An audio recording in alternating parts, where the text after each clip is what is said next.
السلام عليكم ورحمة الله وبركاته. الحمد لله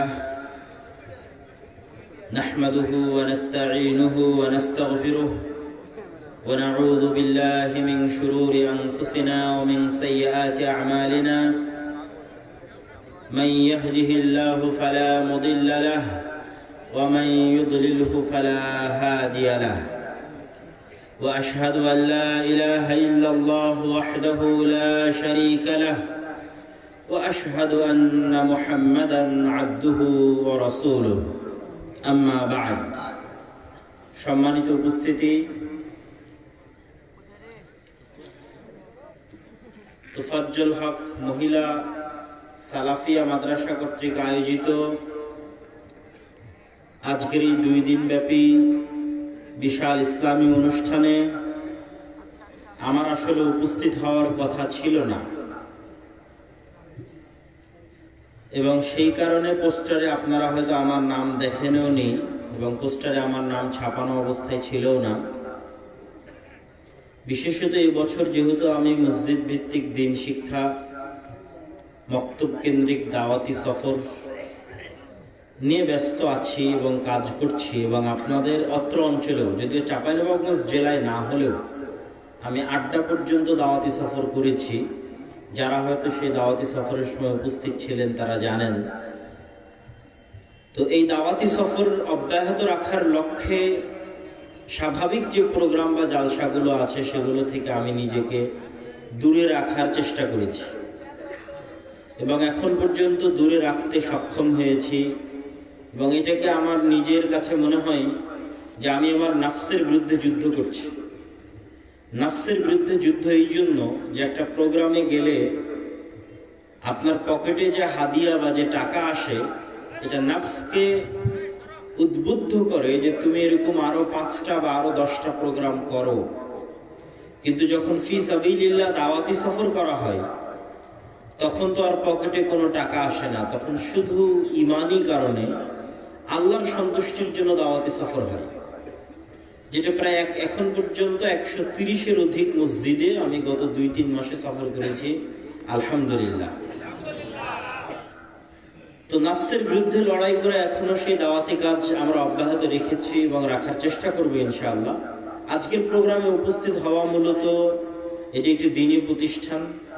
সেখানে আমার শ্রদ্ধেয় পিতা আব্দুর রাজ্জাক বিন ইউসুফ উপস্থিত হওয়ার ওয়াদা করেছিলেন, এবং আজকের দিনে তার উপস্থিত হওয়ার কথা ছিল।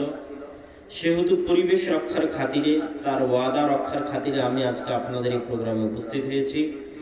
আজকে আপনাদের এই প্রোগ্রামে উপস্থিত হয়ে আমার সংক্ষিপ্ত বক্তব্যের বিষয়বস্তু, যেহেতু এটি শিক্ষা প্রতিষ্ঠান এবং শিক্ষা নিয়ে আলোচনা হোক এটাই আমি চাই। আর আমিও যেহেতু ছোটদের শিক্ষা নিয়ে কাজ করছি, মসজিদ ভিত্তিক শিক্ষা নিয়ে কাজ করছি, সেহেতু সেই শিক্ষার উপরে মসজিদ ভিত্তিক দিন শিক্ষার গুরুত্ব ও তাৎপর্য এই বিষয়ের উপরে আমি আমার সংক্ষিপ্ত বক্তব্য আজ আপনাদের এখানে পেশ করার চেষ্টা করব ইনশাআল্লাহুল আজিজ। প্রথমে আমাদের বুঝতে হবে যে মসজিদের গুরুত্ব ও তাৎপর্য কি। মসজিদ কি শুধু আমাদের উম্মতের জন্য প্রথম সৃষ্টি হয়েছিল, না মসজিদ আদিকাল থেকে আছে? সকল উম্মতের জন্য মসজিদ ছিল। তাহলে আপনি পবিত্র কোরআনে খুঁজে পাবেন ইন্না আউওয়ালা বাইতুন উযিআ লিন-নাস বিবাক্কা, পৃথিবীর মানুষের ইবাদতের জন্য আসমানের নিচে জমিনের উপরে প্রথম যে ঘর তৈরি করা হয়েছিল মসজিদ হিসেবে সেটি মক্কায়। এবং বুখারীর হাদিসে রাসূলুল্লাহ সাল্লাল্লাহু আলাইহি ওয়াসাল্লাম বলছেন, আন আবি যার আল-গিফারি, আবু যার গিফারি রাদিয়াল্লাহু তাআলা আনহু থেকে বর্ণিত, তিনি বলেন আমি রাসূল সাল্লাল্লাহু আলাইহি ওয়াসাল্লামকে জিজ্ঞেস করেছিলাম যে আইয়ুল মসজিদ, কোন মসজিদ পৃথিবীতে সর্বপ্রথম নির্মিত হয়েছে? রাসূলুল্লাহ সাল্লাল্লাহু আলাইহি ওয়াসাল্লাম উত্তরে বলেছেন বাইতুল্লাহ বা মসজিদ আল হারামের কথা। আমি জিজ্ঞেস করলাম সুম্মা আইয়ু, তারপর কোন মসজিদ? তিনি বললেন আল মসজিদুল আকসা, দূরবর্তী মসজিদ। দূরবর্তী মসজিদ তথা মক্কা থেকে দূরে 1500 কিলোমিটার দূরে ফিলিস্তিনের জেরুজালেমে অবস্থিত মসজিদে আকসা। আমি বললাম কাম বাইনাহুমা, এই 2 মসজিদের মধ্যে পার্থক্য কত বছরের? তিনি বললেন 40 আম, 40 বছরের ব্যবধান। তো আমার যে বিস্তারিত বক্তব্য আছে ফিলিস্তিনের উপরে, যে বিস্তারিত আলোচনা আছে জেরুজালেমের উপরে, সেখানে আমি ধারাবাহিকভাবে পেশ করেছি যে কিভাবে মসজিদে আকসার সাথে এক একজন নবীর জীবন সম্পৃক্ত। মসজিদে আকসা বা জেরুজালেমের সাথে কিভাবে ইব্রাহিম, লূত, ইব্রাহিমের সন্তান ইসহাক, ইয়াকুব, ইউসুফ এবং তাদের পরবর্তীতে মুসা, হারুন, ইউশা বিন নুন, তাদের পরবর্তীতে দাউদ, সুলাইমান, তাদের পরবর্তীতে ঈসা, ইয়াহইয়া, জাকারিয়া, তাদের সকলের জীবনে কিভাবে মসজিদ আকসা প্রভাব রেখে গেছে তা আমি সেই সমস্ত বক্তব্যগুলোতে বিস্তারিত এবং বিশদ বিবরণ দেওয়ার চেষ্টা করেছি। ওই বিশদ এবং বিস্তারিত বিবরণের সারমর্ম হিসেবে দুটি লাইন যদি আপনাদের সামনে বলি, যে আল্লাহ সুবহানাহু ওয়া তাআলা ইব্রাহিম আলাইহিস সালাতু ওয়াস সালামের পরবর্তী বংশে নবুয়তকে সীমাবদ্ধ করে দিয়েছেন। জাআলান নবুওয়াহ, নবুয়তকে সীমাবদ্ধ করে দিয়েছেন ইব্রাহিম এবং তার পরবর্তী বংশধরের মধ্যে। তো সেই ইব্রাহিমের দুই সন্তানকে আল্লাহ মানুষ করেছেন দুই মসজিদের পাশে রেখে। ইব্রাহিমের এক সন্তান ইসমাইলকে আল্লাহ রেখে দিয়েছেন মক্কার কাবার পাশে, আর ইব্রাহিমের আরেক সন্তান ইসহাককে আল্লাহ সুবহানাহু ওয়া তাআলা রেখে দিয়েছেন জেরুজালেমের মসজিদে আকসার পাশে। এবং ঈসা আলাইহিস সালামের আগমনের আগ পর্যন্ত ইসহাকের সন্তানেরা মসজিদ আকসার খেদমত করত, আর মুহাম্মদ সাল্লাল্লাহু আলাইহি ওয়াসাল্লামের আগমনের পূর্ব পর্যন্ত ইসমাইলের সন্তানেরা বাইতুল্লাহ মসজিদে হারামের খেদমত করত। এই সারমর্ম বাক্য দিয়ে আমি এটি বোঝাতে চাচ্ছি যে মসজিদ শুধু আমাদের সময় বা আমাদের দিনে বা আমাদের ধর্মের জন্য নয়, বরং অতীতের সকল নবীর সম্পর্ক ছিল মসজিদের সাথে, এবং মসজিদের সাথে সম্পর্ক রক্ষার মাধ্যমেই আল্লাহ সুবহানাহু ওয়া তাআলা ইব্রাহিমের পরিবারকে আদর্শ পরিবার হিসেবে গড়ে তুলেছিলেন। সম্মানিত উপস্থিতি, এই মসজিদ মাল্টিফাংশনাল, তথা মসজিদের শুধু একটি কাজ নয়। আজকে যে মোবাইল বা যে ক্যামেরাগুলো সামনে দেখতে পাচ্ছেন, এই মোবাইলে আপনি ক্যালকুলেটরও চালান, এই মোবাইলে আপনি টর্চ লাইটও ব্যবহার করেন, এই মোবাইলে আপনি ফোন দিয়ে কথাও বলেন, এই মোবাইলে আপনি মেসেজ আদান প্রদান করেন, আবার মোবাইল দিয়ে ভিডিও করছেন। তাহলে কতগুলো কাজ একটা মোবাইল দিয়ে হচ্ছে।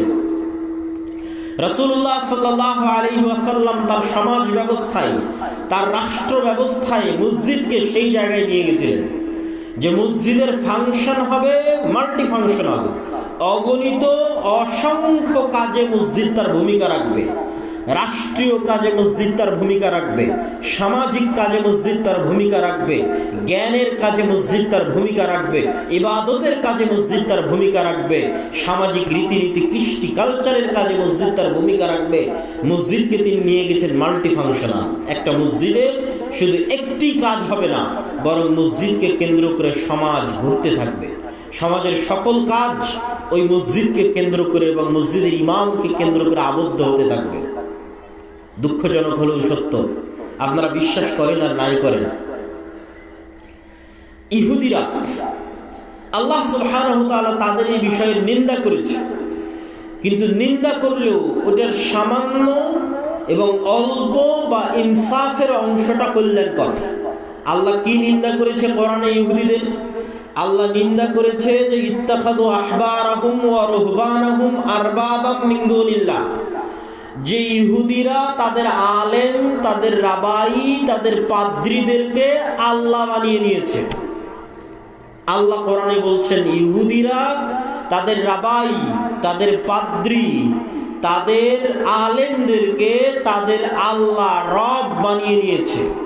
আজকেও যদি আপনি কোনো ইহুদি সমাজ ব্যবস্থা দেখেন, একটা ইহুদি যদি রেস্টুরেন্টে যান, তাহলে রেস্টুরেন্টে চাকরির জন্য কয়েকটা পদ আছে।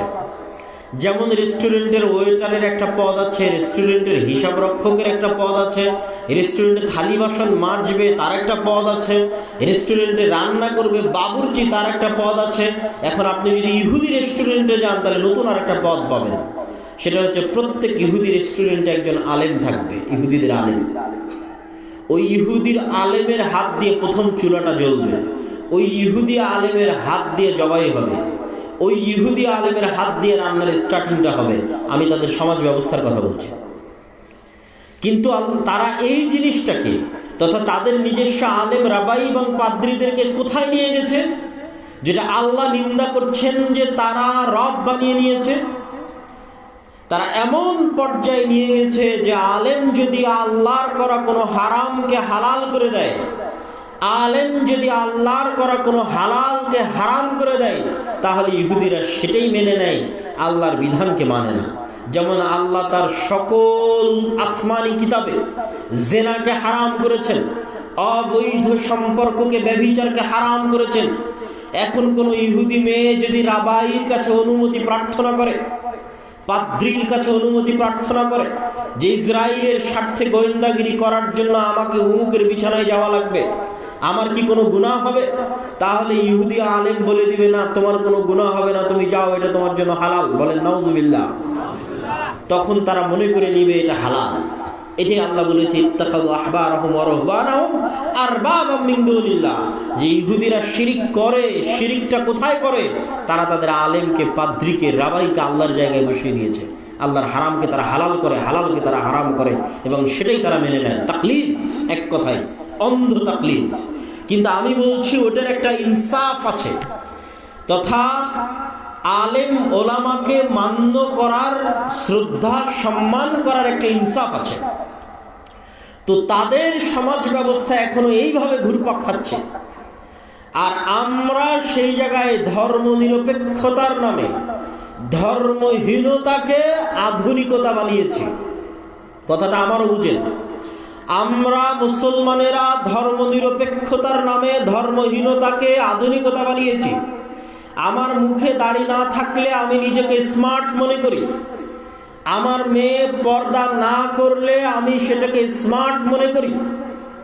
কেন? আমি ধর্ম নিরপেক্ষতার নামে ধর্মহীনতাকে আধুনিকতা বানিয়েছি।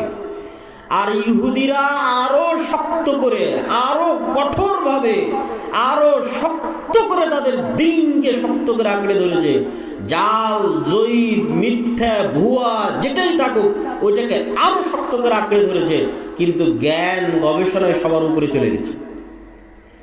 তথা আপনি দিনকে শক্ত করে আঁকড়ে ধরলে আপনি উন্নত হবেন না, আপনি আধুনিক হবেন না, এ কথা সম্পূর্ণ ভুয়া, ভুল।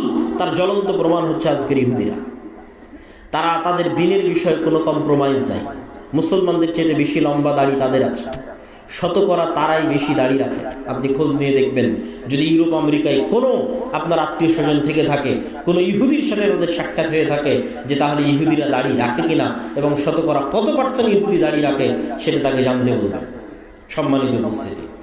কিন্তু আমরা মুসলমানেরা ধর্ম নিরপেক্ষতার নামে ধর্মহীনতাকে আমাদের আধুনিকতার মানদণ্ড বানিয়ে নিয়েছি। ফলত আমাদের সমাজ যে মসজিদ ভিত্তিক প্রতিষ্ঠিত হবে, মসজিদকে কেন্দ্র করে প্রতিষ্ঠিত হবে, মসজিদের ইমামের যে একটা অবস্থান থাকবে সমাজে, এটা আমরা সম্পূর্ণরূপে হারিয়ে ফেলেছি।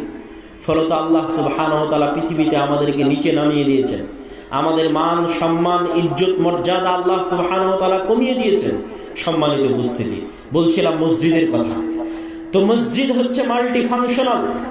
মসজিদে শুধু রমজান মাসের ফিতরা বন্টন হবে এই জন্য মসজিদ তৈরি করা হয়নি। মসজিদে শুধু কুরবানির গোশত বন্টন হবে এই জন্য মসজিদ তৈরি করা হয়নি। মসজিদে শুধু মানুষ মারা গেলে তার খাটলি রাখা হবে, খাটলি রাখার জায়গা থাকবে এই জন্য মসজিদ তৈরি করা হয়নি। মসজিদে শুধু 5 ওয়াক্ত সালাত আদায়ের পর মসজিদ দরজা বন্ধ করে দেওয়া হবে এই জন্য মসজিদ তৈরি করা হয়নি। এটা ইসলামে মসজিদের থিওরি নয়, এটা ইসলামে মসজিদের জায়গা নয়, এটা ইসলামে মসজিদের তত্ত্ব নয়। ইসলামে মসজিদের তত্ত্ব, মসজিদের থিওরি, মসজিদের জায়গা হচ্ছে এই সারা বাংলাদেশে হাজার হাজার লক্ষ লক্ষ বিঘা সম্পত্তি মসজিদের নামে ওয়াকফ করা আছে। সেটা তো আজ থেকে 200, 250, 300 বছর আগে সমগ্র ভারত, বাংলাদেশ, পাকিস্তানের 5 ভাগের 1 ভাগ সম্পত্তি মসজিদ মাদ্রাসার নামে ওয়াকফ করা ছিল। সমগ্র ভারত, পাকিস্তান, বাংলাদেশকে 5 ভাগ করলে তার 1 ভাগ যত লক্ষ বিঘা সম্পত্তি হবে, তত লক্ষ বিঘা সম্পত্তি পাক ভারতে মুসলমানদের মসজিদ মাদ্রাসার নামে ওয়াকফ ছিল, যেটা ব্রিটিশরা লাখেরাত সম্পত্তি বাজেয়াপ্তকরণের নামে মুসলমানদের কাছ থেকে ছিনিয়ে নিয়েছিল। তাহলে আজকে যে শত শত বিঘা সম্পত্তি মসজিদ মাদ্রাসার নামে ওয়াকফ আছে, এগুলো ওই লাখেরাত সম্পত্তি বাজেয়াপ্ত হওয়ার পরের। মানে এগুলো 150-200 বছরের বেশি এগুলোর বয়স নয়। এখন মসজিদ মাদ্রাসার নামে যা জমি জায়গা আছে এগুলোর বয়স 50 বছর, 100 বছর, 150 বছর, 200 বছর। তার মানে কি 200 বছর আগে রহনপুরে মুসলমান ছিল না? ছিল। 200 বছর আগেও, 800 বছর আগেও রহনপুরে মুসলমান ছিল। তারাও মসজিদ মাদ্রাসার জন্য জমি ওয়াকফ করে গেছিল, ওগুলো ব্রিটিশরা বাজেয়াপ্ত করে নিয়েছিল। এখন আপনার রহনপুরে মসজিদ মাদ্রাসার নামে যেগুলো ওয়াকফ হয়েছে এগুলো 20 বছর আগে, 30 বছর, 50 বছর আগে, 100 বছর, 150 বছর আগে, খুব জোর 200 বছর আগে। বলছিলাম এই সমগ্র বাংলাদেশে যত বিঘা সম্পত্তি মসজিদের নামে ওয়াকফ করা আছে এবং যত মসজিদ এই সম্পত্তির উপর বিল্ডিং আকারে প্রতিষ্ঠিত আছে, এত মসজিদ এবং এত সম্পত্তি যদি আপনি আজকে কোনো খ্রিস্টান মিশনারিকে দিয়ে দেন, আপনি আজকে ব্রাককে দিয়ে দেন, বা যে কোনো প্রকার বিদেশি বেসরকারি এনজিও সংস্থাগুলোকে দিয়ে দেন, এই নাও এত লক্ষ বিঘা সম্পত্তি তোমার নামে থাকলো আর এই যে এতগুলো বিল্ডিং তোমার নামে থাকলো, তাহলে তারা 24 ঘন্টার মধ্যে এই দেশে শিক্ষার বিপ্লব ঘটাতে পারবে। তাদের শিক্ষা এটা সক্ষম, তারা করছে। গোটা বাংলাদেশে ব্রাক 25 থেকে 30 হাজার স্কুল পরিচালনা করে, অথচ ব্রাকের নামে 1 ছটাক জমি মানুষের ওয়াকফ করা নাই। তাহলে ব্রাক মানুষের জমি ভাড়া নিয়ে ভাঙ্গা বেড়া ভাঙ্গা টিনে আপনার সন্তানকে শিখাবে, এই গরজ তার, এই জন্য সেই স্কুল পরিচালনা করছে। এখনো এদেশে সর্বশ্রেষ্ঠ স্কুল খ্রিস্টান মিশনারি বা খ্রিস্টান যারা আছে তারাই পরিচালিত করে থাকে। শিক্ষার গুরুত্ব, শিক্ষার মর্যাদা, শিক্ষার প্রয়োজনীয়তা এখনো তাদের কাছে আছে এবং তাদের যেটা আলটিমেট গোল, সর্বশেষ তাদের যেটা টার্গেট, সেটা হচ্ছে সন্তান আপনি জন্ম দিবেন আর আপনার সন্তানকে শিখাবে ইবলিস। সন্তান আপনি জন্ম দিবেন আর আপনার সন্তান যে সিলেবাস পড়বে ওই সিলেবাস প্রণয়ন করবে ইবলিস। ইবলিসের সবচেয়ে বড় চেষ্টা হচ্ছে আদম সন্তানকে নিচে নামানো। আদম সন্তানকে নিচে নামাতে গিয়ে, আদম সন্তানের মান সম্মান অপমানিত করতে গিয়ে ইবলিসের সবচেয়ে বড় টার্গেট হচ্ছে আদম সন্তানের চারিত্রিক বিকৃতি ঘটানো, আত্মপরিচয়ের বিকৃতি ঘটানো। এই আত্মপরিচয়ের বিকৃতি ঘটাতে গিয়ে পাশ্চাত্য সমাজে সিলেবাসের অন্তর্ভুক্ত করা হয়েছে। একটা বাচ্চাকে ছোটবেলায় পড়ানো হয় যে তুমি ছেলে কি মেয়ে এই সিদ্ধান্ত নেওয়ার স্বাধীনতা তোমার। তুমি যদি মনে করো আমি ছেলে তাহলে তুমি ছেলে, তুমি যদি মনে করো যে না আমি ছেলে না আমি মেয়ে তাহলে তুমি মেয়ে। এইভাবে আত্মপরিচয়ের সংকটে ফেলে LGBTQ এর নামে আপনার সন্তান সন্ততিকে তথা আদমের সন্তানকে নিম্ন স্তরে নামিয়ে আনা, নিজস্ব মান মর্যাদা সম্মান আত্মপরিচয় চারিত্রিক উন্নতির জায়গা থেকে অনেক অধপতন বিকৃতি নিচুর জায়গায় নামিয়ে আনা, এটা হচ্ছে ইবলিসের সবচেয়ে বড় চাওয়া। এটাতে ইবলিস মজা পায়, এটাতে ইবলিস আনন্দ পায়। যখন কোনো মানুষকে সে আত্মপরিচয়ের সংকটে ভুগিয়ে নিচে নামিয়ে আনতে পারে, খারাপ বানিয়ে দিতে পারে। এই জন্য আজ সারা বিশ্বের সিলেবাসগুলো পরিবর্তন হয়ে যাচ্ছে, বাংলাদেশের সিলেবাস পরিবর্তন হয়ে যাচ্ছে। বাংলাদেশের বিশ্ববিদ্যালয়ে প্রধান অতিথি হিসেবে, বিশাল চিফ গেস্ট হিসেবে ছাত্রদের সামনে বক্তব্য দিবে ট্রান্সজেন্ডার তথা হিজড়া। হিজড়া বাংলাদেশের বিশ্ববিদ্যালয়ের ছাত্রদের সামনে প্রধান অতিথি হিসেবে, চিফ গেস্ট হিসেবে বক্তব্য দিবে। এই কালচারে ছাত্রদেরকে, পরবর্তী প্রজন্মকে বড় করানোর একটা বিশাল এজেন্ডা নিয়ে ইবলিস এবং তার সেনাবাহিনী কাজ করছে। আমি কখনোই এটার জন্য কোনো সরকার, কোনো রাষ্ট্র বা কোনো ব্যক্তিকে দায়ী করি না। আমি একদম আমার প্রত্যেকটা বক্তব্যে আমি কোট করে বলেছি, টু দ্য পয়েন্ট উল্লেখ করে বলেছি যে এটার জন্য দায়ী হচ্ছে ইবলিস। এটা ইবলিসের চেষ্টা, ইবলিসের পরিশ্রম। কিন্তু দুঃখজনক হলো পৃথিবীতে কিছু ইবলিসের গোলাম আছে যারা তার নিজেদের নামে পরিচয় দেয় মানুষ, কিন্তু এরা মানুষ নয়, এরা গোলাম হচ্ছে ইবলিসের। এই সমস্ত ইবলিসের গোলাম, ইবলিসের দালাল এবং ইবলিসের লেসপেন্সারেরা আমার এবং আপনার সন্তানের ভবিষ্যৎ, চারিত্রিক উন্নতি, আত্মপরিচয়, মুসলমানিত্বের পরিচয়কে নষ্ট করার জন্য সমগ্র পৃথিবীর মুসলিম বিশ্বে, মুসলিম দেশে সিলেবাস পরিবর্তন করছে। তারই ধারাবাহিকতায় বাংলাদেশের সিলেবাসও পরিবর্তন হয়েছে। এবং বাংলাদেশের সিলেবাসে সবচেয়ে দুঃখজনক, সবচেয়ে কষ্টদায়ক যে বিষয়টি অন্তর্ভুক্ত হয়েছে, যেটা ভাবলে শরীর শিউরে ওঠে, যেটা ভাবলে মনে হয় যে আমাদের পূর্বপুরুষরা কি লক্ষ্য নিয়ে, কি উদ্দেশ্য নিয়ে, কি আশা নিয়ে এই মানচিত্র আমাদেরকে দিয়ে গেছিলেন, সেটার সাথে আমরা কতটা বেঈমানি এবং কতটা নিমক হারামি করেছি এবং করছি, সেটা ভাবলে আফসোস হয় এবং গা শিউরে ওঠে। একটা হচ্ছে হারামেরও একটা লেভেল আছে, হারামের একটা কোয়ালিটি আছে। মানুষ যদি কোনো হারাম গুনাহ গোপনে করে, আল্লাহ সুবহানাহু ওয়া তাআলা সেই গুনাহ ক্ষমা করে দেওয়ার সম্ভাবনা বেশি, কেননা সেই গুনাহটা গোপন রেখেছে, মানুষের সামনে গল্প করেনি এবং অন্যের গুনাহ আরেকজনের সামনে ফাঁস করেনি, জানিয়ে দেয়নি, নিজের গুনাহ গোপন রেখেছে। আল্লাহ তার গুনাহ ক্ষমা করে দিবেন দ্রুত এবং তাড়াতাড়ি, সম্ভাবনা বেশি।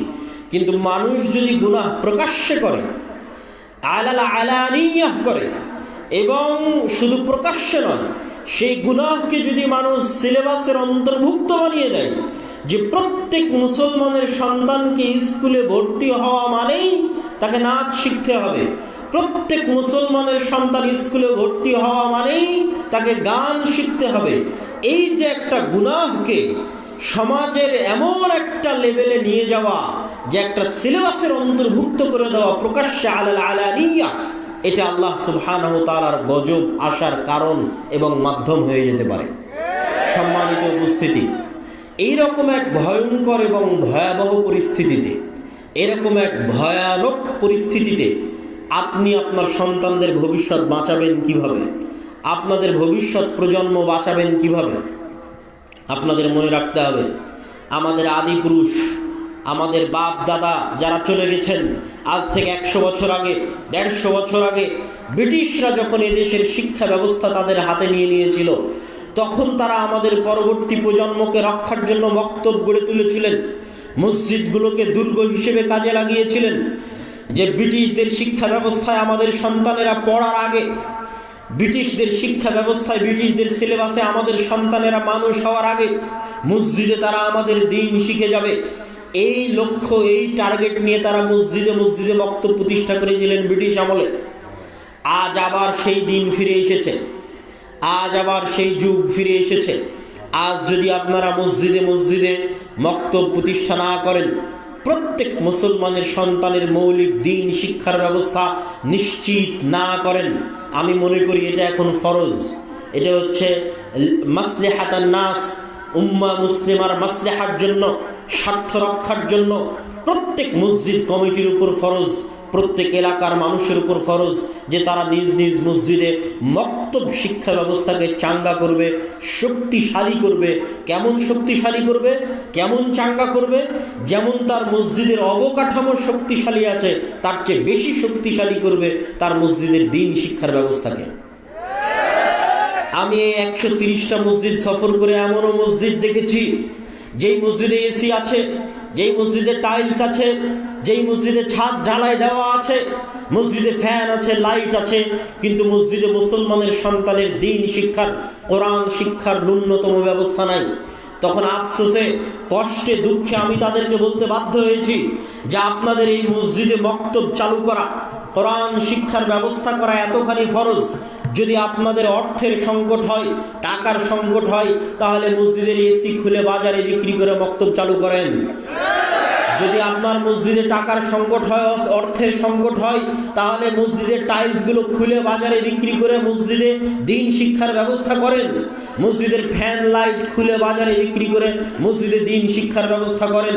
উন্নতি মানে জ্ঞানে উন্নতি, উন্নতি মানে শিক্ষায় উন্নতি, উন্নতি মানে কখনো বিল্ডিংয়ে উন্নতি নয়, উন্নতি মানে কখনো রাস্তাঘাট ব্রিজ কালভার্টে উন্নতি নয়।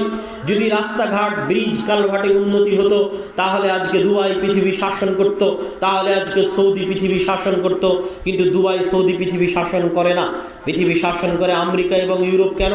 আমেরিকা ইউরোপের দুবাইয়ের মতো বুর্জ খলিফা না থাকলেও আমেরিকা এবং ইউরোপের অক্সফোর্ড আছে, ক্যামব্রিজ আছে, জ্ঞান বিজ্ঞান এবং গবেষণায় বিশ্বের সর্বোচ্চ স্থানে মুসলমানদের চেয়ে 500 বছর এগিয়ে আছে। আমি তাদের প্রশংসা করার জন্য নয়, আমি তাদেরকে উপরে উঠানোর জন্য নয়, এবং ঈমানওয়ালা মুসলমানদের ছোট করার জন্য নয়। কেননা ঈমানের মূল্য সকল কিছুর উপরে। ঈমান মানুষকে জান্নাতে নিয়ে যেতে পারে, কিন্তু আজ মুসলমানদের অধঃপতনের কারণ আর তাদের পৃথিবী শাসনের কারণ এটা নয় যে আল্লাহ তাদের উপর দয়া করেছে, কারণ এটা যে মুসলমানেরা সেই যোগ্যতা হারিয়েছে, সেই চেষ্টা মুসলমানেরা করেনি, আর সেই চেষ্টা তারা করেছে। আর উদাহরণ অসংখ্য, অহরহ, অগণিত উদাহরণ আমি আপনাকে দিতে পারবো। সম্মানিত উপস্থিতি, উদাহরণ দিতে গিয়ে আমি 2 বা 3টে উদাহরণ সব জায়গায় দিয়ে থাকি। তার একটা উদাহরণ নেন, ভূমধ্য সাগর নামে পৃথিবীতে একটা সাগর আছে, যে সাগরের এক পাশে হচ্ছে লিবিয়া, এক পাশে হচ্ছে মরক্কো, এক পাশে হচ্ছে আলজেরিয়া। লিবিয়া, মরক্কো, আলজেরিয়া এগুলো হচ্ছে ভূমধ্য সাগরের এক পাড়ে। আর ভূমধ্য সাগরের আর এক পাড়ে, ভূমধ্য সাগরের উত্তর পাড়ে হচ্ছে ইতালি, স্পেন, ফ্রান্স, গ্রিস ইত্যাদি রাষ্ট্রগুলো। সারা মুসলিম বিশ্বের বিভিন্ন দেশ থেকে শত শত মুসলমান যুবক অবৈধ পন্থায় এই লিবিয়ার সমুদ্র বন্দরে একত্রিত হয় অবৈধভাবে ইউরোপে প্রবেশ করার জন্য। অসংখ্য বাংলাদেশি যুবক আছে যারা দুবাইয়ের ভিসা নিয়ে এখান থেকে দুবাই গেছে, দুবাই থেকে লিবিয়ার ভিসা নিয়ে লিবিয়া গেছে, লিবিয়া থেকে মরুভূমির মধ্যে দিয়ে দালালের হাত ধরে এই সমুদ্র বন্দরে গেছে।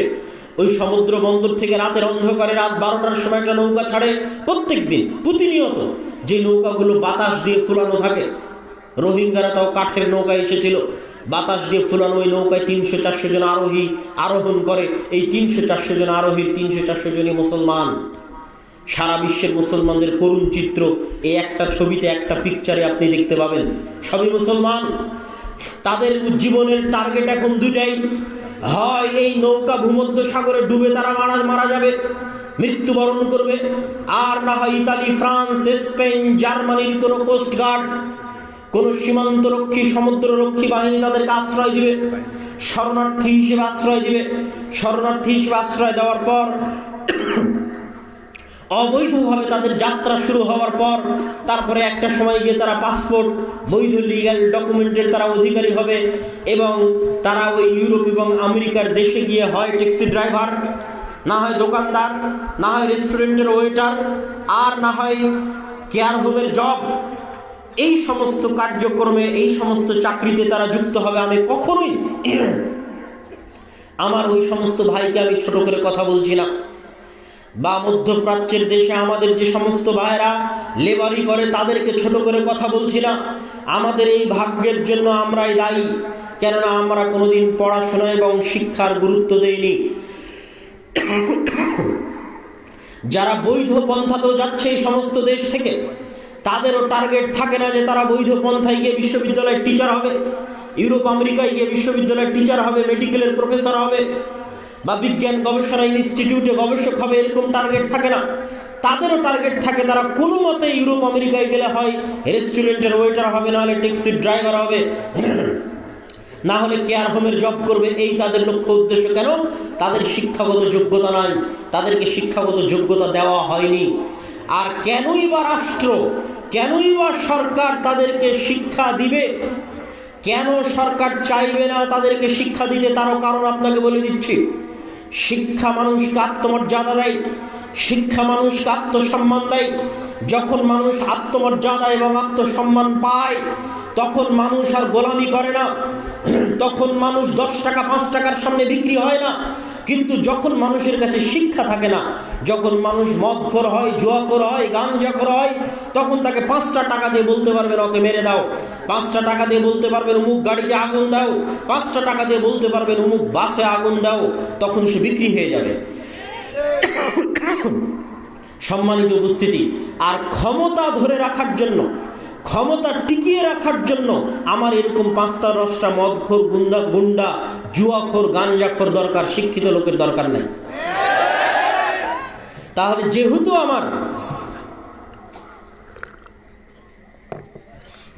আমার ক্ষমতা টিকিয়ে রাখার জন্য মদখোর, জুয়াখোর, গাঞ্জাখোরের দরকার, গুন্ডার দরকার, তাহলে কেন আমি আপনাকে শিক্ষিত করব? কেন আমি আপনাকে উচ্চ শিক্ষায় শিক্ষিত করে আমার ক্ষমতাকে হুমকির মুখে ফেলে দিব? এটা কখনোই এই তৃতীয় বিশ্বের দেশের রাষ্ট্রপ্রধানেরা কখনোই চায় না। এবং আপনি অশিক্ষিত থাকলেও সরকারের লাভ আছে, মূর্খ থাকলেও সরকারের লাভ আছে। কি সেই লাভ?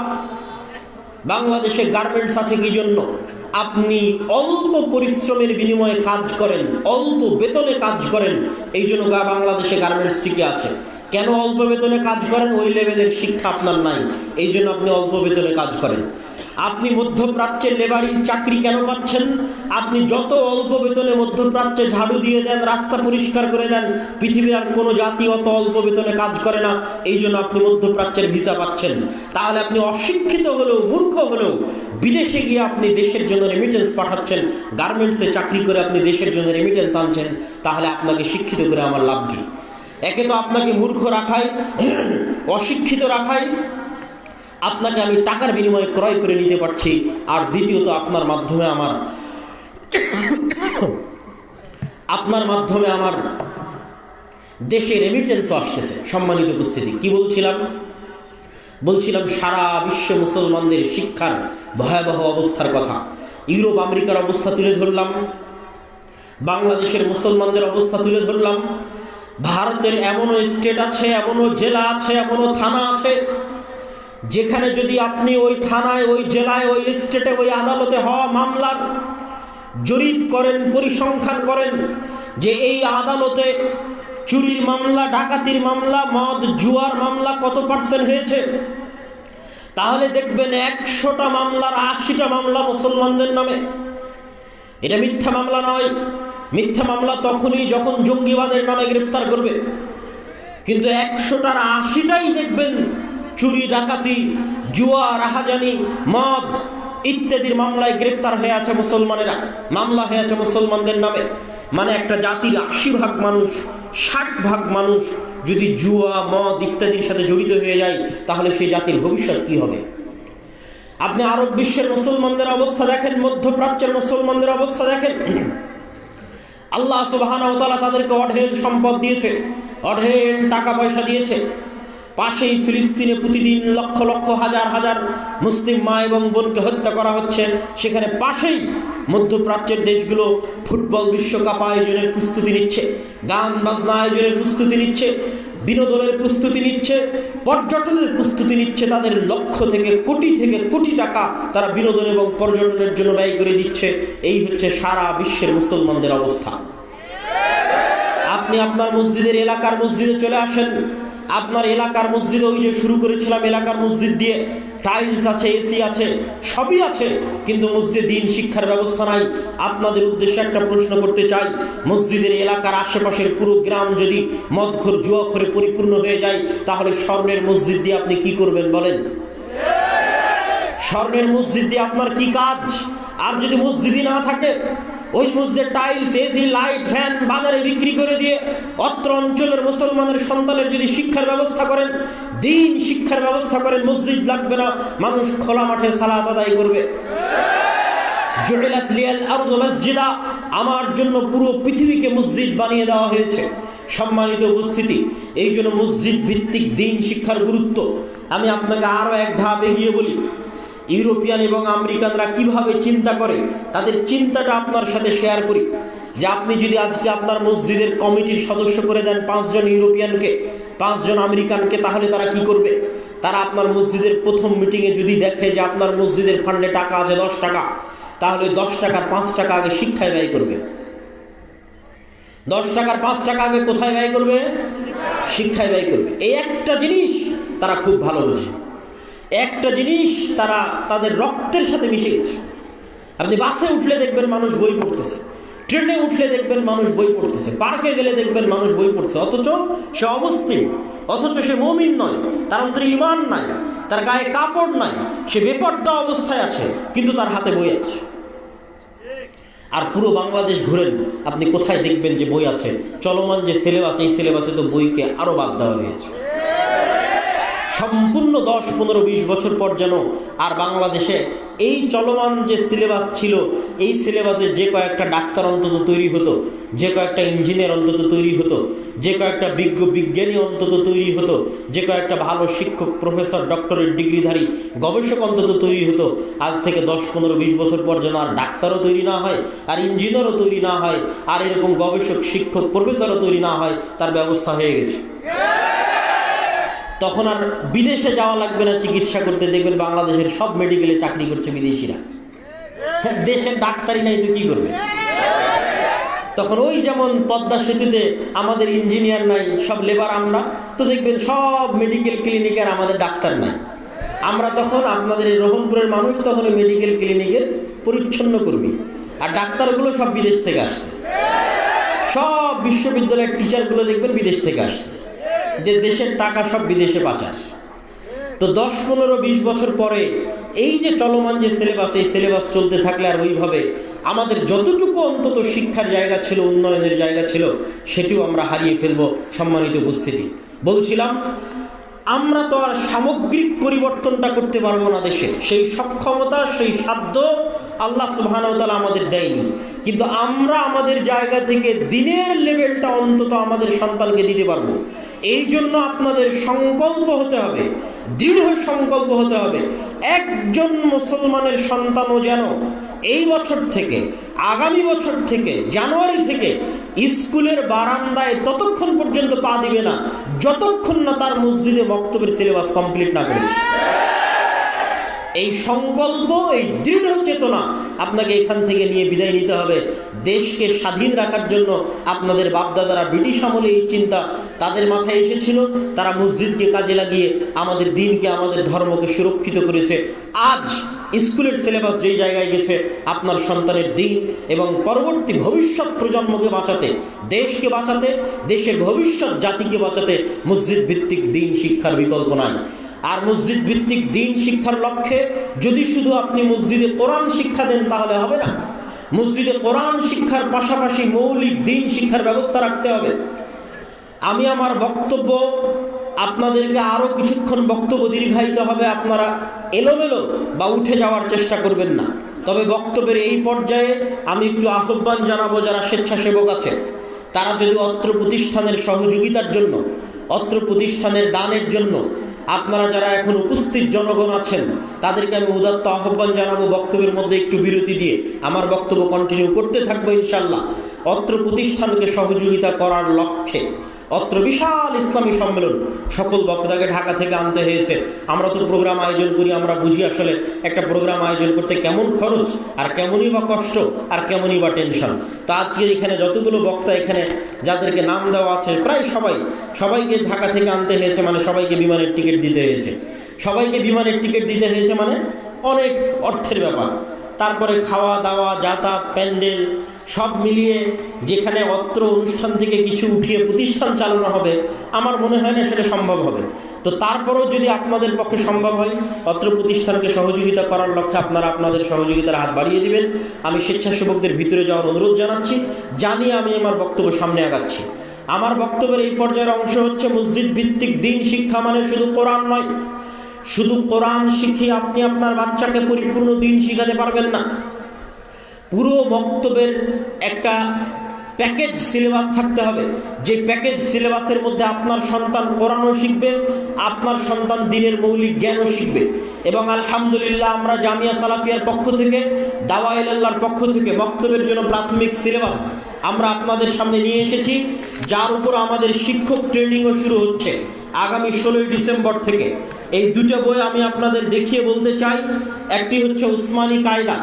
আমরা উসমান ইবনে আফফান, যিনি কোরআনকে তার আসল অবস্থার উপর জমা করে বাকি সকল বিভিন্ন বিকৃত কোরআনকে জ্বালিয়ে আসল অবস্থার উপর কোরআনকে রেখেছিলেন, সে উসমান ইবনে আফফান রাদিয়াল্লাহু তাআলা আনহুর নামের দিকে নিসবত করে যে কোনো প্রকার ভুল থেকে মুক্ত রেখে, প্রচলিত ভুল থেকে মুক্ত রেখে একটা ব্যতিক্রমধর্মী কায়দা তৈরি করা আছে, উসমানী কায়দা।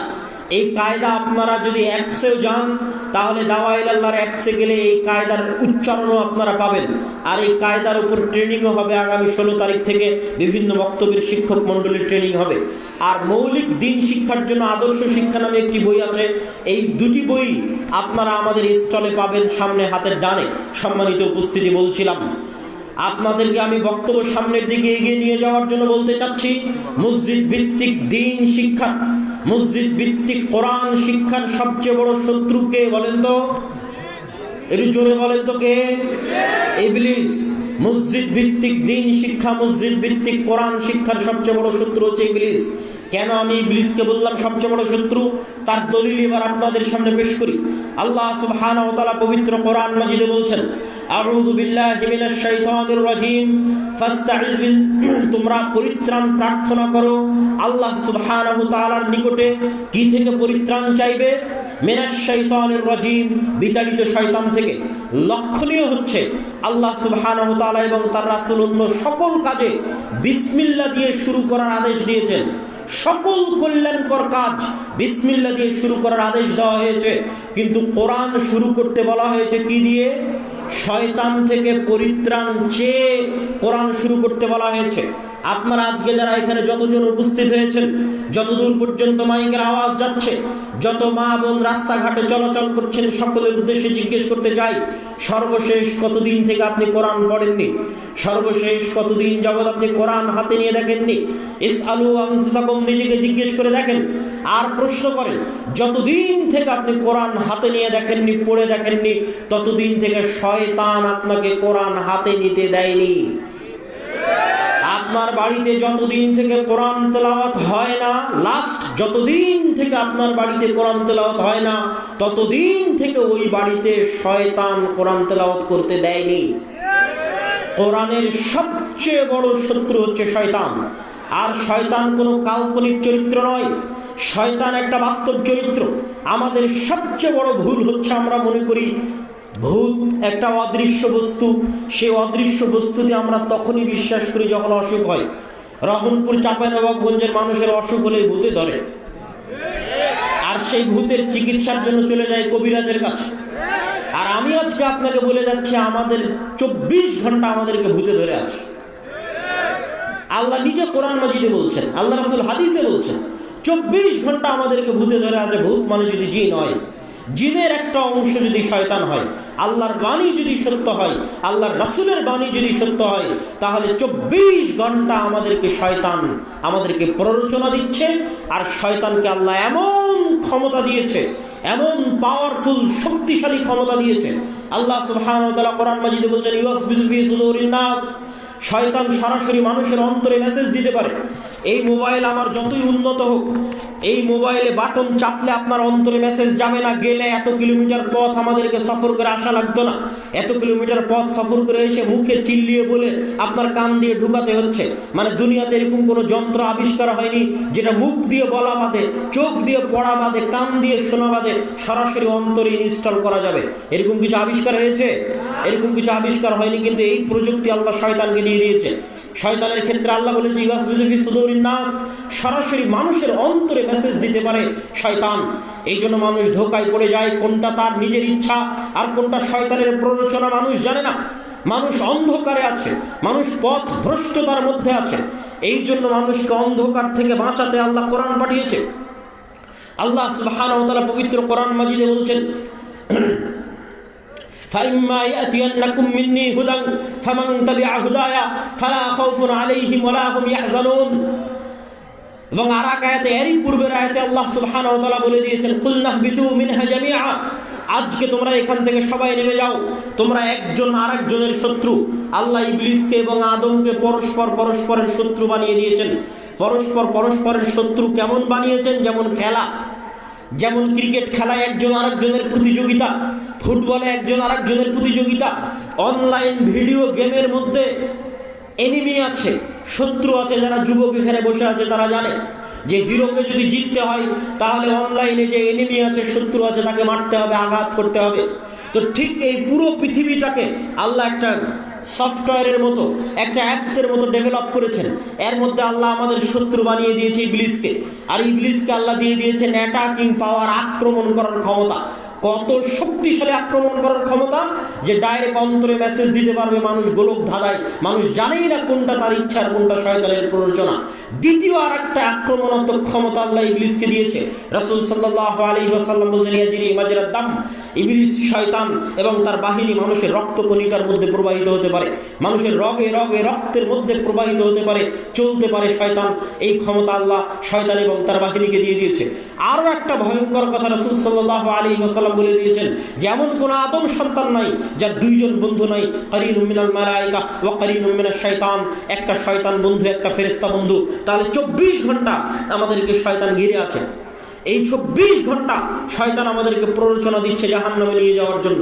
এবং শয়তানের এই ওয়াদার কথা আল্লাহ কোরআন মাজিদে তুলে ধরেছেন, ওয়ালা উযিল্লান্নাহুম ওয়ালা উমান্নিয়ান্নাহুম ওয়ালা আমুরান্নাহুম, আমি অবশ্যই আদম সন্তানকে পথভ্রষ্ট করবই করব। ফাবিমা আগওয়াইতানি লাআকুদান্নাহুম সিরাতাকাল মুস্তাকিম, আমি অবশ্যই আদম সন্তানের জন্য সিরাতে মুস্তাকিমে চলার পথে বাধা হয়ে দাঁড়াবো। আমি আদম সন্তানের সামনে থেকে বাধা দিব, পিছন থেকে বাধা দিব, ডান থেকে বাধা দিব, বাম থেকে বাধা দিব, আদম সন্তানকে সিরাতে মুস্তাকিমে চলতে দিব না। এই মর্মে আল্লাহ শয়তানের ওয়াদা কোরআন মাজিদে নকল করেছেন। সুতরাং শয়তান আছে আক্রমণাত্মক ভূমিকায়, আর আমরা মানুষ আছি ডিফেন্সে। আমাদের বাঁচার উপায় কি? ওই আয়াতি আল্লাহ কোরআন মাজিদে সূরা বাকারায় বলে দিয়েছেন, ফাইম্মায়াতিয়ান্নাকুম মিন্নি হুদান, মানুষ আদমের সন্তান তোমাদের চিন্তা নাই, আমার পক্ষ থেকে নবী যাবে, আমার পক্ষ থেকে রাসূল যাবে, আমার পক্ষ থেকে কিতাব যাবে, আমার পক্ষ থেকে পাঠানো কিতাব, নবী এবং রাসূলের যারা অনুসরণ করবে তাদের কোনো ভয়ও নাই, তাদের কোনো দুশ্চিন্তাও নাই। তবে নবী আসার পরও, রাসূল আসার পরও, কিতাব আসার পরও মানুষ পথভ্রষ্ট হয়ে যাবে। কেন? ওই যে শয়তানের আক্রমণ এত শক্তিশালী, 24 ঘন্টা আমার এবং আপনার বিরুদ্ধে লেগে আছে। ডাইরেক্ট আমার অন্তরে মেসেজ দিতে পারে, আমি তো বুঝতেই পারি না কোনটা আমার আর কোনটা তার প্ররোচনা। আমার তো ফজরের সময় ঘুমিয়ে থাকার সময় মনে হয় আমার আরামের জন্য ঘুমিয়ে আছি, কিন্তু আসলে শয়তান যে আমাকে বলছে আরেকটু ঘুমাও, ইন্নাল লাইলা লাতাবিল, নাম নাম, ঘুমাও, রাত অনেক লম্বা, এটা তো আমি বুঝতে পারি না, আমি তো ধোঁকা খেয়ে যাই। আমার তো মন বলে যে আমার শান্তির জন্য ঘুমিয়ে আছে, আমার আরামের জন্য। গান শোনার সময় আমার মনে হয় আমার আরাম আয়েশ এবং আনন্দ বিনোদনের জন্য, আমি আমার চিত্ত বিনোদনের জন্য আমি গান শুনছি, আমি অশ্লীল দৃশ্য দেখছি। কিন্তু আসলে শয়তান যে আমাকে প্ররোচনা দিচ্ছে এটা তো আমাদের ব্রেনে কাজ করে না, আমাদের মনে কাজ করে না। এই জন্য আমরা ধোঁকা খেয়ে যাই, শয়তানের ষড়যন্ত্রে পা দিয়ে ফেলি। নবী আসার পরেও, রাসূল আসার পরেও, কিতাব আসার পরেও। তাহলে আদম সন্তান বাঁচবে কিভাবে? আদম সন্তানকে বাঁচানোর জন্য, জান্নাতে নিয়ে যাওয়ার জন্য আল্লাহর আরেকটা চ্যালেঞ্জ আছে শয়তানের বিরুদ্ধে। এই বলে আমি আমার কোরআনের সাথে, দ্বীন শিক্ষার সাথে শয়তানের শত্রুতার এই পর্বের আলোচনা শেষের দিকে নিয়ে যাব। সেই আল্লাহ সুবহানাহু ওয়া তাআলার সেই চ্যালেঞ্জ কি? আল্লাহ সুবহানাহু ওয়া তাআলা চ্যালেঞ্জ করেছেন শয়তানের বিরুদ্ধে যে শয়তান দিনরাত 24 ঘন্টা মানুষকে পথভ্রষ্ট করবে, মানুষের জন্ম থেকে মৃত্যু পর্যন্ত মানুষকে যত গুনাহ করাবে, মানুষকে দিয়ে যত অন্যায় কাজ করাবে। মানুষ যদি একবার জানে যে তার প্রতিপালক আছে এবং সেই প্রতিপালকের কাছে ক্ষমা চাইলে ক্ষমা পাওয়া যায়, এবং এই মর্মে যদি মানুষ আল্লাহর কাছে ক্ষমা চায়, তাহলে ইবলিস এবং তার সেনাবাহিনীর সারা জীবনের সকল চেষ্টা, রাত দিন মাটি করার সকল চেষ্টা আল্লাহ একবারে ধুলায় মিশিয়ে আদমের সন্তানের সকল গুনাহ ক্ষমা করে দিবেন। এটা হচ্ছে আল্লাহর চ্যালেঞ্জ ইবলিস এবং তার বাহিনীর বিরুদ্ধে। তাহলে মানুষ জান্নাতে যাবে তার আমলের জোরে নয়, আল্লাহর ক্ষমা এবং আল্লাহর দয়ার জোরে। বলছিলাম কোরআনের সবচেয়ে বড় শত্রু ইবলিস এবং শয়তান কি জন্য? এই যে মানুষ যে অন্ধকারের মধ্যে আছে, মানুষকে যে শয়তান উল্লু বানিয়ে রেখেছে, পাগল বানিয়ে রেখেছে, সারা পৃথিবীর সকল মানুষকে শয়তান পাগল বানিয়ে রেখেছে। আল্লাহ সেই পাগল বানানোর কথা কোরআন মাজিদে বলেছেন, আলহাকুমুত তাকাসুর হাত্তা যুরতুমুল মাকাবির। শয়তান তোমাদের পাগল বানিয়ে রেখেছে, শয়তান তোমাদের ভুলিয়ে রেখেছে। যেমন ছোট্ট বাচ্চাকে খেলনা দিয়ে ভুলিয়ে রাখা হয় মায়ের দুধের কথা, ঠিক তেমনি আলহাকুমুত তাকাসুর, শয়তান তোমাদের ভুলিয়ে রেখেছে কি দিয়ে? তাকাসুর দিয়ে। তাকাসুর কি? দুনিয়ার চাকচিক্য, দুনিয়ার মোহমায়া, দুনিয়ার চাকচিক্য মোহমায়া দিয়ে শয়তান তোমাদের ভুলিয়ে রেখেছে। কি ভুলিয়ে রেখেছে? পৃথিবীর সবচেয়ে চিরন্তন সত্য বাস্তবতার কথা ভুলিয়ে রেখেছে, আর সেটা হচ্ছে হে আদম সন্তান তুমি একদিন মারা যাবে। এই কথা শয়তান ভুলিয়ে রেখেছে। যে যুবকের হাতে মোবাইল আছে, ঘুমাতে ঘুমাতে মোবাইল চালায়, ঘুম থেকে উঠতে উঠতে মোবাইল চালায়, ওর কি কোনোদিন সময় আছে এই কথা স্মরণ করার যে সে মারা যাবে? একটু কথা বলেন। যে যুবক ঘুমাতে ঘুমাতে মোবাইল চালায়, ঘুম থেকে উঠে আবার মোবাইলে হাত দেয়, এর কি কথা স্মরণ করার সময় আছে যে সে একদিন মারা যাবে? এমন ভাবে দুনিয়ার জুয়া, দুনিয়ার নেশা আমাদেরকে ঘিরে ধরেছে, দুনিয়ার উন্নত প্রযুক্তি আমাদের হাতে পায়ে এমনভাবে বেড়ি বেঁধে দিয়েছে, দাসত্বের বেড়ি, পায়ে দাসত্বের বেড়ি, হাতে দাসত্বের বেড়ি, চোখে মুখে দাসত্বের বেড়ি, যা আমাদের সারা জীবনে একবারও মনে করার সময় নাই যে আমরা মারা যেতে পারি বা মারা যাব, অথচ এটাই সবচেয়ে বড় সত্য। এটার কথাই আল্লাহ কোরআনে বলছে, আলহাকুমুত তাকাসুর, শয়তান তোমাদের দুনিয়ার চাকচিক্য দিয়ে তোমাদের ভুলিয়ে রাখবে, ছোট্ট বাচ্চার মতো পাগল বানিয়ে রাখবে, উল্লু বানিয়ে রাখবে। কতক্ষণ পর্যন্ত বানিয়ে রাখবে? হাত্তা যুরতুমুল মাকাবির, যেই দিন তোমরা নিজেরাই মরে যাবে। যেদিন নিজে মরে গেছে সেদিন দেখছে আমি তো মরে গেছি, কিন্তু নিজে মরার আগ পর্যন্ত শয়তানের এই ধোঁকা থেকে বেরোতে পারে না। তার এই যে সারা পৃথিবীর মানুষকে শয়তান পাগল বানিয়ে রেখেছে, মানুষ জানে না কোনটা সত্য কোনটা মিথ্যা, মানুষ জানে না কোনটা করবে কোনটা করবে না। মানুষকে শয়তান 24 ঘন্টা প্ররোচনা দিচ্ছে, এসি কেনার জন্য লোন কর, ফ্রিজ কেনার জন্য লোন কর, মোটরসাইকেল কেনার জন্য সুদে টাকা নে, বাড়ি করার জন্য সুদে টাকা নে। 24 ঘন্টা মানুষকে আরাম আয়েশের জন্য সুদে টাকা নেওয়ার জন্য শয়তান মানুষকে প্ররোচনা দিচ্ছে। তো এগুলো যে শয়তানের প্ররোচনা মানুষ জানবে কোথায়? মানুষকে গোপন রহস্য ফাঁস করে দিয়েছে একমাত্র কোরআন। না পৃথিবীর কোনো স্কুল, না কোনো কলেজ, না কোনো ইউনিভার্সিটি, না কোনো গবেষণাপত্র, না কোনো থিসিস, না কোনো পিএইচডি, একমাত্র কোরআন পৃথিবীর এই অন্ধকার রহস্যের জাল ভেদ করে দিয়েছে। ভেদ করে দিয়ে কোরআন কি বলছেন? ইন্নামাল খামরু ওয়াল মাইসির ওয়াল আনসাব ওয়াল আজলাম রিজসুম মিন আমালিশ শাইতান। খালি একটা ছোট্ট উদাহরণ দিয়ে গেলাম। আল্লাহ কোরআনে স্পষ্ট লিখে দিয়েছেন, ইন্নামাল খামর, নিশ্চয় মদ, ওয়াল মাইসির, নিশ্চয় জুয়া, ওয়াল আনসাব ওয়াল আজলাম, নিশ্চয় লটারি, নিশ্চয় মূর্তি পূজা, রিজসুম মিন আমালিশ শাইতান, শয়তানের কাজ লেখা আছে, সংবিধানে লেখা আছে, ইনস্ট্রাকশনে লেখা আছে। গেম খেলার আগে কেমনে গেমটা খেলবেন তার পথ পদ্ধতির মধ্যে লিখে দেওয়া আছে। কোন রাস্তায় গেলে এনিমি থাকবে, কোন ঘরে গেলে অস্ত্র পাবেন, তার পূর্ণ বিস্তারিত ডিটেলসের মধ্যে আল্লাহ লিখে দিয়ে গেছে। দেখো এই এই কাজগুলো শয়তানের কাজ, এগুলো শয়তান তোমাকে দিয়ে করাতে চাইবে। মানে আমি যদি বিড়িখোর সিগারেটখোর হই, তাহলে আমাকে বিড়ি খাওয়া সিগারেট খাওয়ার প্ররোচনা কে দেয়? শয়তান দেয়। আমি যদি মদ পান করি, তাহলে আমাকে মদ পান করার প্ররোচনা কে দেয়? আমি যদি জুয়া খেলি, লটারি খেলি, তাহলে আমাকে জুয়া এবং লটারির প্ররোচনা কে দেয়? শয়তান দেয়। এবং পৃথিবীতে মানুষ মাত্র দুই ভাগে বিভক্ত, ইবাদুর রহমান ও ইবাদুশ শয়তান, রহমানের গোলাম আর শয়তানের গোলাম। আর পুরো কোরআন, পুরো হাদিস, পুরো ইসলামী শরীয়তের সারমর্ম বলে দিই আপনাকে আজকে। পুরো কোরআন, পুরো হাদিস, পুরো ইসলামী শরীয়তের সারমর্ম হচ্ছে, আল্লাহ যত নবী রাসূল পাঠিয়েছেন সব শয়তানের বিরুদ্ধে পাঠিয়েছেন, যত কিতাব পাঠিয়েছেন সব শয়তানের বিরুদ্ধে পাঠিয়েছেন। হাদিস শয়তানের বিরুদ্ধে, কোরআন শয়তানের বিরুদ্ধে, আমার নবী মুহাম্মদ সাল্লাল্লাহু আলাইহি ওয়াসাল্লাম প্রেরিত হয়েছে শয়তানের বিরুদ্ধে। আমরা যা ইবাদত করি তার শয়তানের বিরুদ্ধে, আমরা যা দোয়া পড়ি তার শয়তানের বিরুদ্ধে, আমরা যা জিকির আজকার করি তার শয়তানের বিরুদ্ধে। খালি দুই একটা উদাহরণ দিয়ে আমি আমার বক্তব্যের শেষের দিকে চলে যাব। রাসূল সাল্লাল্লাহু আলাইহি ওয়াসাল্লাম বলছেন, যখন তোমাদের মধ্যে কেউ খাদ্য গ্রহণ করে, তখন যদি বিসমিল্লাহ আল্লাহর নাম না নেয়, ইয়াকুলু মাআহু শাইতান, তাহলে তার সাথে কে খায়? শয়তান খায়।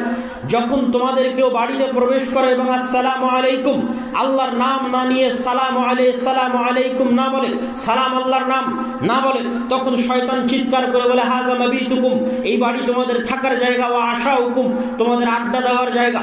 মানে আসসালামু আলাইকুম বলে বাড়িতে প্রবেশ না করলে বাড়িতে থাকবে কে? শয়তান। আল্লাহর নবী বলছে, বাথরুমে প্রবেশ করার সময় যদি তোমরা বলো আল্লাহুম্মা ইন্নী আউযু বিকা মিনাল খুবুসি ওয়াল খাবাইস, তাহলে শয়তানের চোখ অন্ধ হয়ে যাবে, ও দেখতে পাবে না। এরকম অসংখ্য দোয়া, অগণিত দোয়া, বাড়ি থেকে বের হতে শয়তান থেকে বাঁচতে চাওয়া, ঘুমাতে গেলে শয়তান থেকে বাঁচতে চাওয়া, খাবার খেতে গেলে শয়তান থেকে বাঁচতে চাওয়া, বাড়িতে প্রবেশ করতে গেলে শয়তান থেকে বাঁচতে চাওয়া, টয়লেটে ঢুকতে গেলে শয়তান থেকে বাঁচতে চাওয়া। প্রত্যেক ধাপে ধাপে আল্লাহর নবী যত দোয়া শিখিয়ে দিয়েছে, আইন রাসূল দোয়া অধ্যায় বই যদি তুবা পুস্তকালয়ের স্টলে পান নিয়ে যাবেন, যত দোয়া আল্লাহর নবী শিখিয়ে দিয়েছে, প্রত্যেকটা দোয়া দেখবেন তিনি শয়তানের বিরুদ্ধে লাগিয়ে দিয়েছে। প্রত্যেকটা দোয়া শয়তানের বিরুদ্ধে।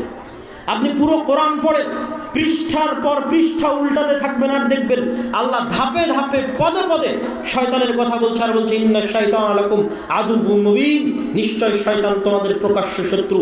এবার আমাকে বলেন, শয়তান কাল্পনিক চরিত্র না বাস্তব?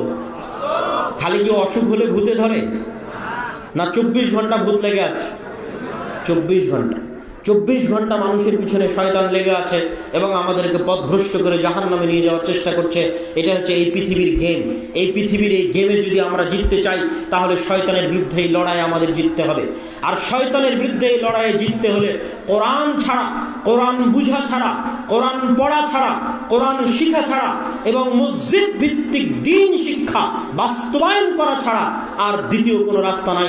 অতএব যারা আজকে এখানে উপস্থিত হয়েছেন, যেখান থেকে উপস্থিত হয়েছেন, চলে যাওয়ার সময় একটা জিনিস মাথায় নিয়ে যাবেন, কেমনে জামিয়া সালাফিয়ার সাথে যোগাযোগ করে, কেমনে দাওয়া ইলাল্লাহর সাথে যোগাযোগ করে মসজিদ ভিত্তিক দ্বীন শিক্ষার সিলেবাস নিয়ে, শিক্ষক ট্রেনিং আমাদের কাছ থেকে নিয়ে আপনাদের মসজিদগুলোতে বক্তব্য চালু করে সেই আলোকে আপনার সন্তানকে কেমনে ভবিষ্যৎ দ্বীন শেখানোর জন্য সামনের দিকে এগিয়ে নিয়ে যাবেন। আপনাদের সামনে এই দাবি, এই দাওয়া রেখে আমি আমার আজকের সংক্ষিপ্ত বক্তব্য এখানেই শেষ করছি। আল্লাহ সুবহানাহু ওয়া তাআলা এই তোফাজ্জল হক মহিলা সালাফিয়া মাদ্রাসাকে কবুল করুক, অত্র প্রোগ্রামের যারা আয়োজক আছে তাদেরকে কবুল করুক এবং আল্লাহ আপনারা সভাপতির বক্তব্য বা সমাপনী বক্তব্য আছে, বিশৃঙ্খলা না করে উঠে যাবেন না। আল্লাহ সুবহানাহু ওয়া তাআলা জামিয়া সালাফিয়াকে কবুল করুক, আরও যত সকল দ্বীনি শিক্ষা প্রতিষ্ঠান আছে সেগুলোকে কবুল করুক। আগামী 2 ও 7 ও 8 মার্চ সালাফি কনফারেন্স রূপগঞ্জ নারায়ণগঞ্জ, 7 ও 8